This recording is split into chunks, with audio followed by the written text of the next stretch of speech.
Hello friends, welcome back to genuine computers. So ఇవాళ నేను English గురించి, అంటే చాలా మంది ఇంగ్లీష్ బ్యాక్గ్రౌండ్ లేని వాళ్ళు ఎస్ఎస్సిలో ఇంగ్లీష్ అనే పేపర్లో కొంచెం మార్క్స్ అనేవి తక్కువ వస్తున్నాయి కాబట్టి సో వాళ్ళ కోసం అండ్ ఇంగ్లీష్ బ్యాక్గ్రౌండ్ ఉన్న వాళ్ళకు కూడా కొంచెం ఈజీ అవ్వడానికి ఇంగ్లీష్ సిరీస్ అనేది ఒకటి స్టార్ట్ చేశాను.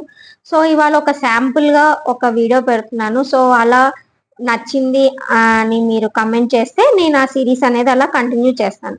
సో ఆ సిరీస్ లో ఎలా అంటే important one word substitutions, ఈడియం, phrases, prepositions, nouns, grammar మొత్తం.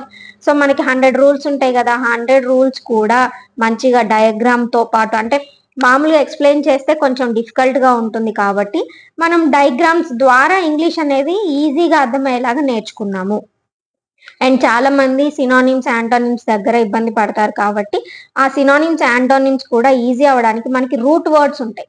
సో ఆ రూట్ వర్డ్స్ అంటే ప్రిఫిక్స్ కానీ సఫిక్స్ కానీ, అంటే ప్రిఫిక్స్ లో స్టార్టింగ్ ఏదైనా ఒక రూట్ వర్డ్ కానీ, సఫిక్స్ లో అంటే చివరిన ఏదైనా ఒక రూట్ వర్డ్ కానీ మనం క్యాచ్ చేస్తే దాన్ని బేస్ చేసుకొని మీనింగ్ ఉంటుంది కాబట్టి రిమైనింగ్ వర్డ్స్ కూడా దాని మీద రిలేట్ అయి ఉంటాయి. సో అలా శాంపుల్ గా ఇవాళ ఒక వీడియో అనేది పెడుతున్నాను.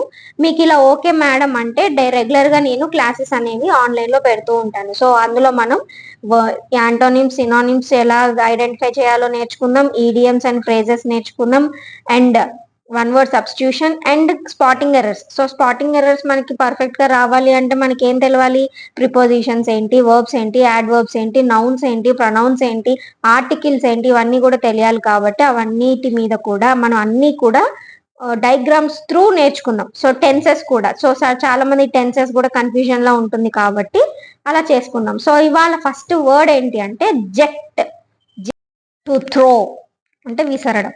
So eject. సో దాన్ని రిలేట్ చేసుకొని, ఈ జెక్ట్ అనేది రిలేట్ చేసుకొని మనకు వర్డ్స్ సిమిలర్ గా వచ్చే మీనింగ్స్ చూద్దాం.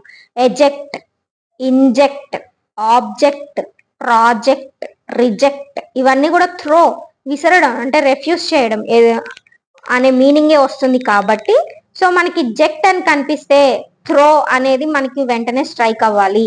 సో జెక్ట్ మీనింగ్ త్రో, ఇవన్నీ కూడా దాని రిలేటెడ్. సో మనకి ఇదేంటి సఫిక్స్ అన్నట్టు, అంటే లాస్ట్ వర్డ్. సో ఈ జెక్ట్ అనేది మనకి క్లియర్ గా తెలిస్తే, దాని మీనింగ్ ఏంటో తెలిస్తే మనం దాని సినానిమ్ ఏంటి, యాంటోనిమ్ ఏంటి అనేది క్లారిటీగా తెలుసుకోవచ్చు. సో ఈజీగా ఐడెంటిఫై చేయొచ్చు. మనకి 4 ఆప్షన్స్ ఉంటాయి కాబట్టి ఎలిమినేషన్ పద్ధతిలో వెళ్తే మనకి ఆన్సర్ ఏంటి అనేది తెలుస్తుంది. ఓకేనా? సో ఇలా ప్లాన్ చేస్తున్నాను, ఇలా సిరీస్ అనేది స్టార్ట్ చేద్దాం అనుకుంటున్నాను. మీకు ఓకే అంటే I will continue the series. So మీకు నెక్స్ట్ ఎస్ఎస్సికి ఏమన్నా నా వంతు హెల్ప్ అవ్వచ్చు అనే ఒక చిన్న హోప్తో. సో నచ్చి ఉంటే లైక్, షేర్, సబ్స్క్రైబ్ చేయండి. సో కమెంట్ సెషన్లో ఓకే మ్యామ్ లేదా కంటిన్యూ మ్యామ్ అని మీకు కమెంట్ చేస్తే నేను సిరీస్ అనేది రెగ్యులర్గా స్టార్ట్ చేస్తాను. ఓకే? సో ఒకేసారి ఇన్ని టాపిక్స్ అయితే చెప్పను, డైలీ స్లోగా వెళ్దాం. సో మన ఎగ్జామ్ టైం కల్లా అన్ని కవర్ చేసుకోవచ్చు. Okay, thank you.